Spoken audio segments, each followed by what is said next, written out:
जय हिंद, नमस्कार। मैं अंबर जैदी स्वागत करती हूँ आप सबका एक बार फिर से हमारे आज के खास कार्यक्रम में। और आज बात करेंगे एक ऐसे मुद्दे पर जिस पे हमने पहले भी बात की थी और उसी कड़ी में आज भी हम उसको आगे बढ़ाएँगे और बात करेंगे, जिस पर बात करने के लिए हमारे साथ मौजूद हैं उमेश अग्रवाल जी, जिनको आप सुनते रहते हैं अक्सर। बहुत-बहुत स्वागत है आपका। नमस्कार, जय हिंद। जय सिया राम। जय सिया राम। उमेश जी, हमने पहले भी चर्चा की थी कि चाइना 6th जनरेशन एयरक्राफ्ट बना रहा है और पाकिस्तान के पास भी चाइना के साथ बात चल रही थी कि 5th generation aircraft J-35 China से लेने वाला है। अब फाइनली वो डील फाइनलाइज़ हो गई है और पाकिस्तान चाइना से 5th जनरेशन एयरक्राफ्ट लेने जा रहा है J-35। और हमने भारत की बात की थी कि भारत कहाँ पे स्टैंड करता है, जिसको लेकर बात चल रही है कि किस तरह से भारतीय वायुसेना को अपग्रेड करने की ज़रूरत है। सुखोई की बात चल रही है। कहाँ पे कैसे स्टैंड कर रहा है? क्या भारतीय वायुसेना को करने की ज़रूरत है? क्या कहते हैं आप इस पे? देखिए, हमने पहले भी इस कड़ी में हमने ऑलरेडी एक शो किया हुआ है। जैसे आपने बताया कि China 6th generation fighter aircraft develop कर रहा है। उसके पास 5th जनरेशन फाइटर एयरक्राफ्ट के 200 प्लेन उसके ऑलरेडी उसने प्रोड्यूस करके रख दिए हैं। अब बात आई है कि चाइना के अंदर पाकिस्तान फाइटर एयरक्राफ्ट जो पायलट्स हैं, वो 6 महीने से ट्रेनिंग भी ले रहे थे। हमने अपनी उस कड़ी में ये सब सूचनाएँ दी थी। अब कल एक नया डेवलपमेंट आया है इसी कड़ी में, जिसमें मीडिया रिपोर्ट्स बता रही है कि पाकिस्तान चाइना से 40 J-35 5th generation fighter aircraft acquire करने वाला है। अब क्या है, चाइना पाकिस्तान के पास F-16 प्लेन्स है अमेरिका से, और उसके पास J-17 प्लेन्स है चाइना से। ये सब 4th जनरेशन फाइटर एयरक्राफ्ट है। अब उन्होंने क्या किया, 40 एयरक्राफ्ट वो ले रहे हैं, जिसके कारण उनको एक एज मिल गया भारत के ऊपर। अभी देखिए, भारत के पास अभी कोई भी एयरक्राफ्ट ऐसा नहीं है जो 5th जनरेशन फाइटर एयरक्राफ्ट है। हमारे पास जो रफाल है, जो 36 एयरक्राफ्ट हमने फ्रांस से लिए थे, they are 4.5 generation fighter aircraft. बाकी हमारे पास सुकोई है, सुकोई 30, सुकोई 30 MKI, वो 270 एयरक्राफ्ट कुछ है हमारे पास, वो भी 5th जनरेशन फाइटर एयरक्राफ्ट नहीं है। ठीक है। और इस तरह से हमारे पास जो बाकी मिग-21 है, मिग-29 है, जैगुआर है, मिराज है, ये सब थोड़े ही दिनों में ये इन एयरक्राफ्टों को डीकमीशन करने की जरूरत है। क्योंकि मिग के अंदर हम सुन रहे हैं कि जब देखो वहां पे क्रैश होता है। मिग-21 1960 में हमने एक्वायर किया था, जैगुआर 1970 में एक्वायर किया था, मिराज 1980 में एक्वायर किया था। ये सब एयरक्राफ्ट हम 50-40 साल से यूज कर रहे हैं। इनको कभी ना कभी इनकी लाइफ स्पैन भी खत्म हो जाएगी। तो बहुत लाइकली है कि जैसे जैसे आगे भी जाके हमारी स्क्वाड्रन स्ट्रेंथ डिप्लीट होगी।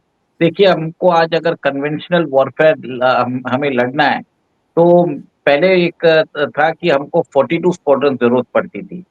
पर अब जो नया थ्रेट आया है बांग्लादेश के बाद, मिलिट्री एक्सपर्ट्स बोल रहे हैं हमको 42 स्क्वाड्रन्स नहीं, हमको 50 स्क्वाड्रन चाहिए। और आज हमारे पास 29 टू 30 स्क्वाड्रन्स ही है। आपको मालूम है, हमारा जो तेजस LCA MK1 प्रोग्राम है, उसको हमें इंजन नहीं दे रहा है अमेरिका। जिस इंजन के लिए हमने मार्च 2023 में बात की थी, वो हमें अभी नहीं दे रहा है। आज 24 और 25 भी आने वाला है। ठीक है। वो एक इंजन, दो इंजन दे रहा है, तो इससे काम नहीं चल रहा है। तो तेजस के लिए ऑलरेडी हमारे इंडियन एयरफोर्स ने हिंदुस्तान एरोनॉटिक्स लिमिटेड को 180 एयरक्राफ्ट का ऑर्डर दे चुके हैं। पर अमेरिका F404 इंजन दे नहीं रहा है, जिसके कारण प्रॉब्लम चालू हुआ है। ठीक है। सेकेंड, हमें 114 मल्टी रोल कॉम्बैट एयरक्राफ्ट, इसका टेंडर हम 5 साल से निकाल के रखे हैं। वो हमने अभी तक एक्वायर नहीं किया है। तो ये दुनिया का सबसे बड़ा टेंडर होगा, जिसके अंदर $20 बिलियन का टेंडर होने वाला है। इंडिया का एक ही शर्त है, टेक्नोलॉजिकल ट्रांसफर, एक तो indigenous protection, localised components use करने की जरूरत है। ये शर्तें इंडिया ने रखी है। अब देखिए, बहुत सारा डिस्कशन भी चल रहा है, बहुत सारी कंपनीज ने अपने ऑफर भी किए हैं। अब कल ही प्राइम मिनिस्टर ने एक हाई पावर कमेटी बनाई है, कल कल ही बनाई है। ठीक है।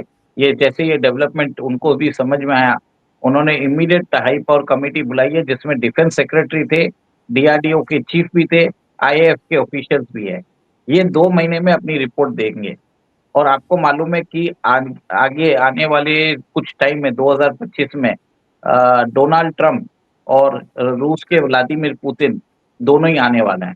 डोनाल्ड ट्रम्प आने वाले हैं क्योंकि क्वाड की समिट इंडिया में होगी और व्लादिमीर पुतिन ने हमारा जो स्टेट इन्विटेशन एक्सेप्ट कर लिया है। तो मुझे लगता है कहीं न कहीं इंडिया क्या कर सकता है कि वो रूस के सुखोई 57 इंजन फाइटर एयरक्राफ्ट ले सकता है। ये 5th जनरेशन फाइटर एयरक्राफ्ट है। देखिए अमेरिका का अगर हम कोई भी एयरक्राफ्ट लेने जाएँ, तो हमें कम से कम 1000 करोड़ का पड़ेगा। 1000 या 1200 करोड़ का। रूस हमको आधे दाम में देने को तैयार है। बट यही है प्रॉब्लम है कि रूस के जो इंजिन्स है, ये रूस का जो फाइटर एयरक्राफ्ट है, वो टेस्टेड नहीं है। उसके इंजिन्स का अभी तक हमें मालूम नहीं है, स्टेल्थ कैपेसिटी भी हमें इसके बारे में हमको मालूम नहीं है। पर रूस कस्टमाइज़ करने को भी तैयार है इंडियन रिक्वायरमेंट्स के हिसाब से। रूस हमें टेक्नोलॉजिकल ट्रांसफर भी देने को तैयार है और मेन बात है कि वो रुपीज़ में पेमेंट भी ले लेगा, जिसके कारण डॉलर्स हमारे जाएँगे नहीं। तो भारत को ये ऑप्शन बहुत लुक्रेटिव लग रहा है और वो इंडिया के अंदर कस्टमाइज़ होने से यहाँ पे प्रोडक्शन लाइन्स बन सकती है। स्टार्टिंग में ऐसा होगा कि कुछ एयरक्राफ्ट मतलब शायद 18 से 20 एयरक्राफ्ट फ्लाई एंड कंडीशन से रशिया से भारत में आ जाए। फिर बाद में उसका धीरे-धीरे लोकलाइज़्ड प्रोडक्शन होगा। तो सुकोई 57 की बात चल रही है अभी। और अंबर जी एक और एक चीज़ है कि आपको भी मालूम जी। है चाइना 6 जनरेशन फाइटर एयरक्राफ्ट बना रहा है और भारत का जो एमका है वो अगर हम एयरक्राफ्ट बनाने गए फुल स्केल हमको एयरक्राफ्ट चाहिएगा, तो वो हमको 2034 में मिलेगा, तो 10 साल लग जाएँगे। तो भारत के पास वो टाइम नहीं, ठीक है? तो और ऐसी बिल्कुल अब जो समय की आपने बात की कि भारत के पास वो समय नहीं है, तो ऐसे में क्या कुछ आपको राह नज़र आती है कि क्या कुछ किया जा सकता है और क्या कुछ किया जा रहा है? देखिए वही है कि सुकोई 57 को आपको लेना पड़ेगा, चाहे आपको पसंद आए नहीं आए कि मुझे लगता है कि एमका का जो प्रोग्राम है, उसके हुँ, ऊपर थोड़ा उसको ठंडे बस्ते में डाल दिया जाएगा। क्योंकि अमेरिका से इंजन का कोई भरोसा अता-पता नहीं है। अब इसके अंदर क्या हो सकता है कि रूस आगे आए और रूस बोले कि आपके एमका प्रोग्राम को हम सपोर्ट करेंगे। आपको जो इंजन आपको अमेरिका देने वाला था, हम उसको सपोर्ट कर सकते हैं। ये एक मोस्ट पॉसिबिलिटी लग रहा है और रूस को मालूम है कि वो इंडिया पे भरोसा भी कर सकता है। क्योंकि रूस एक ऐसा कंट्री है, वो जिसने 1971 में हमारे को सपोर्ट किया था। और 1991 में जब सोवियत यूनियन का विघटन हुआ तब हमने उनको इकोनॉमिकली बेल आउट किया था। तो एक रेसिप्रोकल रिलेशनशिप भी है। और एक चीज़ है कि भारत की जो मैक्सिमम मिलिट्री हार्डवेयर है, वो रशियन सिस्टम्स ही है। जो रशियन सिस्टम से हमारे जो मिलिट्री फाइटर एयरक्राफ्ट वाले जो चलाते हैं, they are very well versed. America से अभी इसके लिए नहीं लेंगे क्योंकि अमेरिका को कोई भरोसा नहीं है। आज डोनाल्ड ट्रम्प है, कल वापस अगर वो नहीं रहे तो 4 साल बाद, तब मालूम नहीं कि अगर डेमोक्रेट्स वापस आ जाए, तो वापस वो प्रॉब्लम क्रिएट कर सकते हैं।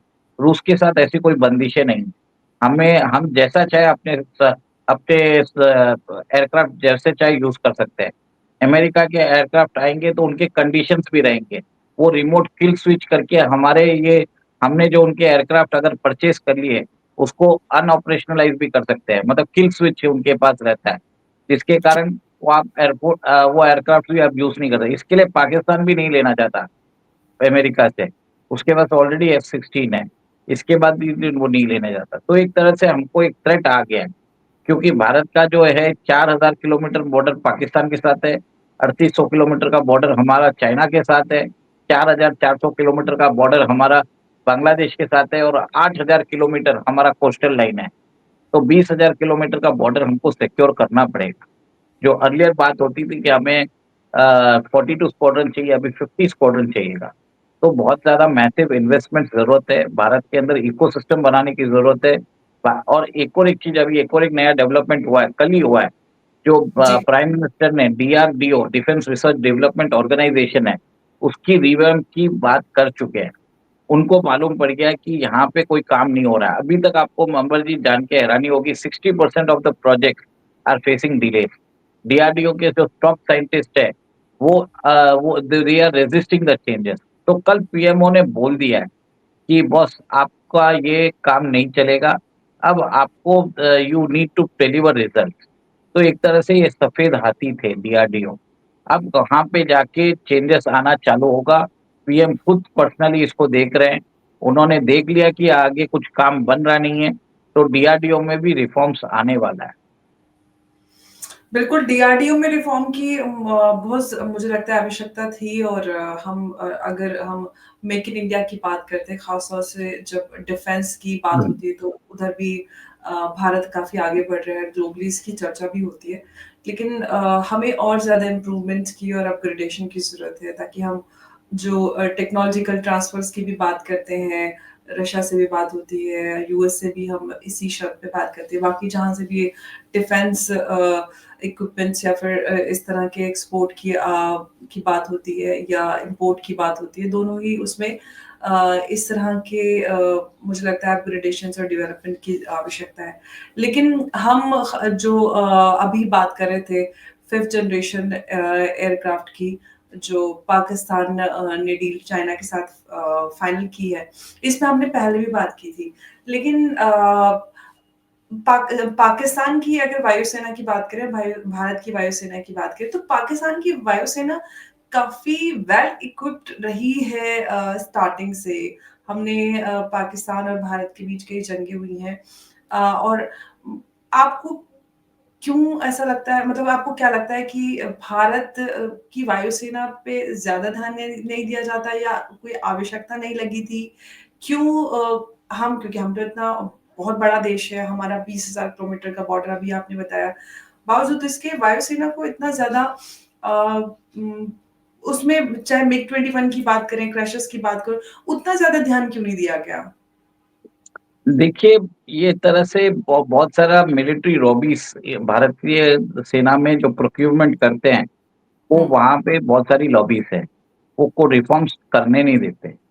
अगर हम बताते हैं कि मिग 21 एक फ्लाइंग कॉफिन है, उसके बावजूद भी इतने सालों से हम सुन रहे हैं, कम से कम 10-15 साल से तो मैं सुन रहा हूँ। उससे पहले जी, 20 साल से हो गया है। 20 साल से स्थिति वैसी ऐसी की तैसी है।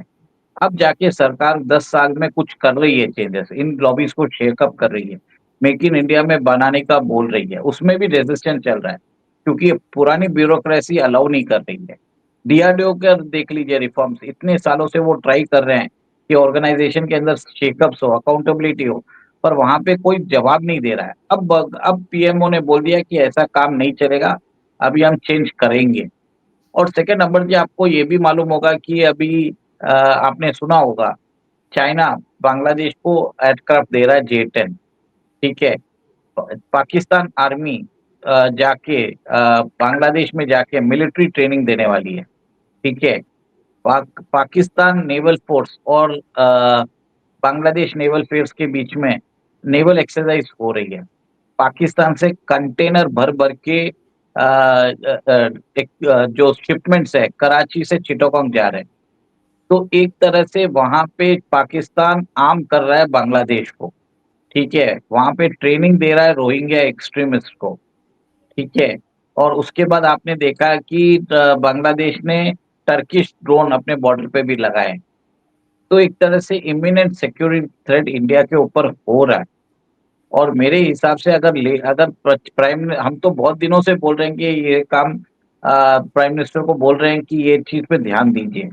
पर सडनली ठीक है, देर आए दुरुस्त आए। उन्होंने कल इसके ऊपर ध्यान दिया है और मेरे हिसाब से अब डिसीजंस होंगे, क्योंकि रशियन प्राइम मिनिस्टर जब भारत आएँगे, तब उनसे मेरे हिसाब से सुकोई 57 की डील हो जाएगी।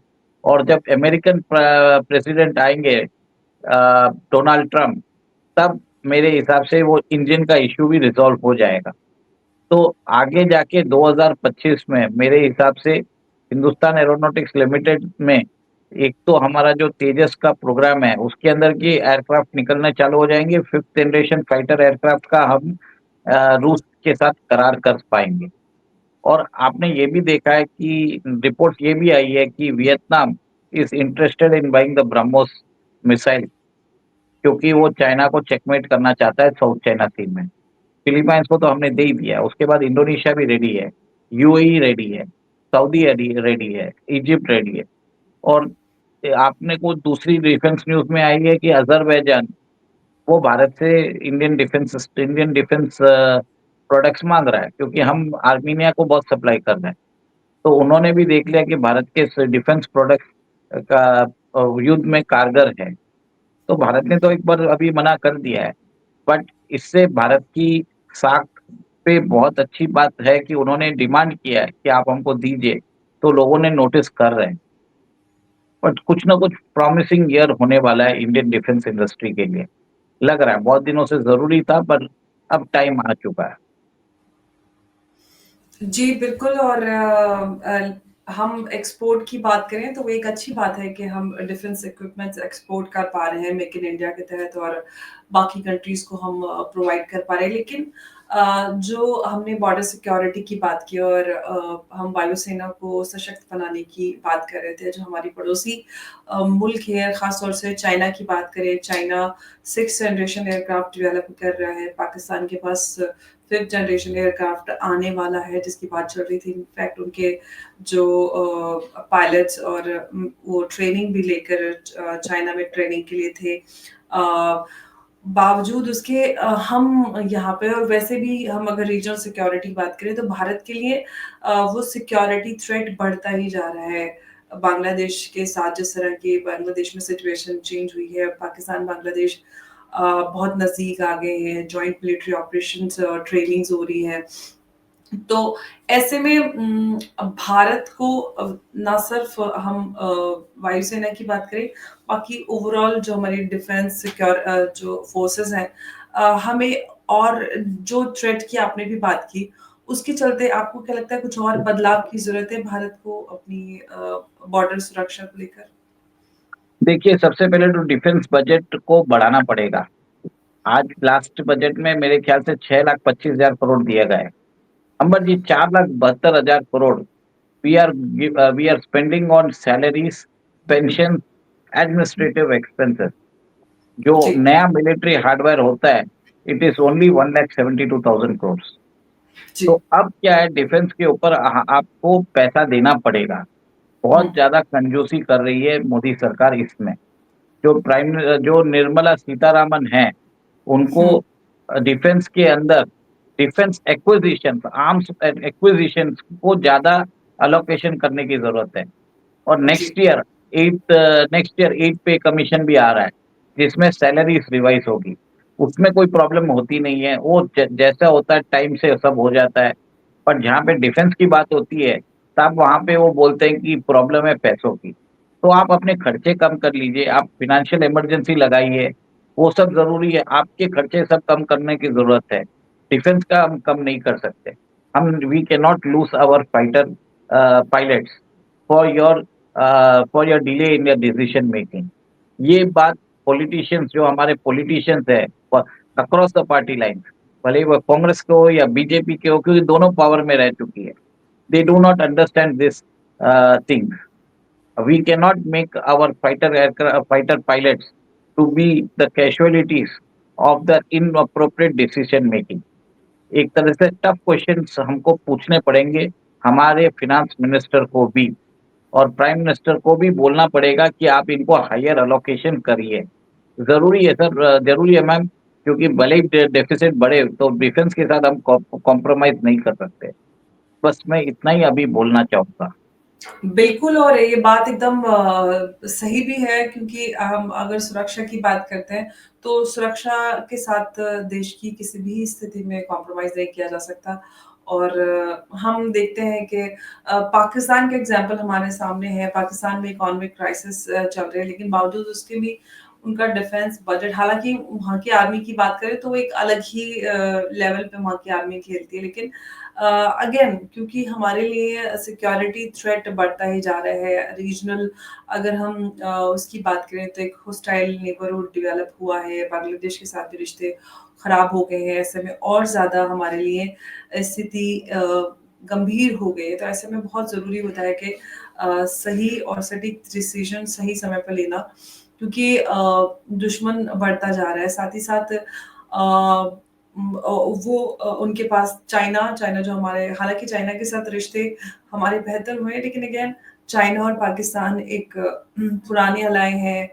पाकिस्तान को सपोर्ट करता आया है चाइना और चाहे डिफेंस इक्विपमेंट्स की बात की जाए, सप्लाई करने से लेके हर तरह से, चाहे इकोनॉमिक या फिर इन्वेस्टमेंट की बात की जाए, हर तरह से पाकिस्तान को सपोर्ट करता है और कहीं न कहीं भारत के खिलाफ इस्तेमाल करने के लिए भी उसको तैयार करता है एक ऐसा बैटल ग्राउंड या फिर कहें कि एक इरिटेंट जो भारत के लिए कभी भी भारत के अगेंस्ट इस्तेमाल किया जा सकता है। जिस तरह से पाकिस्तान और बांग्लादेश नज़दीक आ रहे हैं, ऐसे में जो चाइना भारत के अगेंस्ट पाकिस्तान को इस्तेमाल करने की जो एक कोशिश करता था और ये एक एनालिस्ट भी इसका अंदाज़ा लगाते थे। तो अब बांग्लादेश को किस तरह से भारत के अगेंस्ट इस्तेमाल किया जा सकता है? चाइना की बात करें अगर इस उसमें। देखिए, चाइना हमेशा बांग्लादेश के अंदर मेजर डिफेंस सप्लायर हुआ करता था। अब क्या हुआ था, मार्च में ऐसा है कि भारत ने $500 मिलियन का एक लाइन ऑफ क्रेडिट दिया था कि बांग्लादेश चाहे तो डिफेंस प्रोडक्ट्स इंडिया से इंपोर्ट कर सकता है। तो चाइना को लगा कि उसका मार्केट भी जा रहा है। तो जैसे मैंने हमेशा मैं बोलता हूँ, जो रेजिम चेंज हुआ है बांग्लादेश में, उसमें सीआईए तो इन्वॉल्व है ही, क्योंकि वो डॉलर को प्रीएमिनेंस पोजीशन रखना चाहता है। क्यों? और सेकंड, चाइना इसके लिए इन्वॉल्व है क्योंकि इंडिया वहाँ के डिफेंस मार्केट में घुस रहा था। आईएसआई तो एक वेटिंग अपॉर्चुनिटी, वो वेट ही कर रहा था इस अपॉर्चुनिटी के लिए। क्योंकि क्या हुआ था 1971 में, बहुत सारे बांग्लादेशी थे, वो पाकिस्तान के सपोर्ट में भी थे। वो पाकिस्तान जा नहीं पाए, बट वो अंदर ही अंदर उधर थे।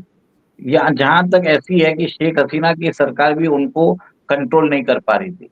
आपने देख लिया, जमात थी, बांग्लादेश नेशनलिस्ट पार्टी थी, वो कट्टर पाकिस्तानी सपोर्टर्स हैं, वो एंटी इंडिया है। तो उन लोगों का अभी पलड़ा आगे भारी पड़ चुका है, ठीक है? तो अब आपने देख लिया है कि इन लोगों को चाइना वही जो बोलते हैं ना, जो 53 साल पुराना जो गुस्सा है, उसको चैनलाइज़ करेगा। उसको कुछ भी करने की ज़रूरत नहीं है। उसको सिर्फ़ उन लोगों को आर्म्स एंड एम्यूनिशन देने की ज़रूरत है।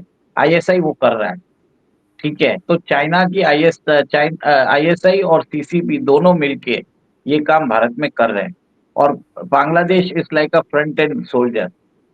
कभी भी आईएसआई और चाइना तो बोल देगा कि हमने तो कुछ किया ही नहीं, ये सब काम बांग्लादेश ने किया है।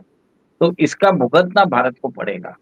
तो भारत को बहुत ही समझदारी से, स्ट्रेटेजिकली सोच के काम करना पड़ेगा।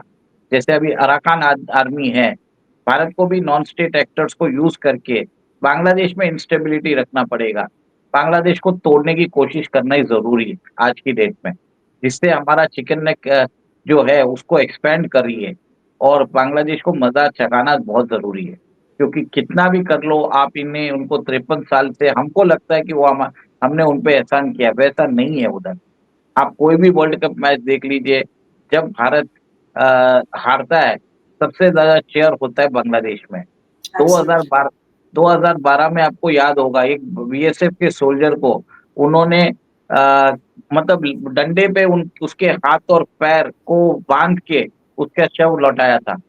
तो ऐसा नहीं होता है मैम, ऐसा नहीं होता है कि आप किसी सोल्जर्स को अगर आप अगर उसको लौटाते हो तो एक डिसेंट एक तरीके से आप उसको कॉफ़िन में करते हो। तो एक तरह से हमें भी समझना पड़ेगा कि इनको हम हेल्प करने से कोई मतलब नहीं है। वी हैव टू हैव हमारे बॉर्डर्स को फेंस करना पड़ेगा। उनको shoot at absolutely. Site orders दीजिए, अगर जैसे ही आप देखते हैं कोई इन्फिल्ट्रेशन होता है, आपको शूट एट साइट ऑर्डर्स करना पड़ेगा। जब आप वो बिल्कुल। करेंगे, तब जाके इनको डिटरेंस होगा। हमें बहुत देख लिया है कि इनसे बातचीत करने का, इनको एड देने का कोई मतलब नहीं है। We have to choke them, we have to destroy them. This is the only way we can keep our borders safe. मैं तो यही बोलूँगा, मेरे समझ में तो यही आ रहा है। बिल्कुल और यही किया भी जा सकता है, इसके अलावा और क्या किया जा सकता है जब बात आती है सुरक्षा की, तो जो भी आवश्यक कदम है उनको उठाना ज़रूरी हो जाता है, ख़ास तौर से जिस तरह से बांग्लादेश और पाकिस्तान के बीच रिश्ते में बदलाव आया है और बाकी दुश्मन देशों के साथ बांग्लादेश की नज़दीकियाँ बढ़ रही हैं, ख़ास तौर से पाकिस्तान, चाइना। तो ऐसे में ज़रूरी है कि इस तरह के कदम भी उठाए जाने चाहिए। उमेश जी, बहुत-बहुत धन्यवाद आपका हमारे साथ आज की इस चर्चा में जुड़ने के लिए। जय हिंद, नमस्कार। जय सिया राम।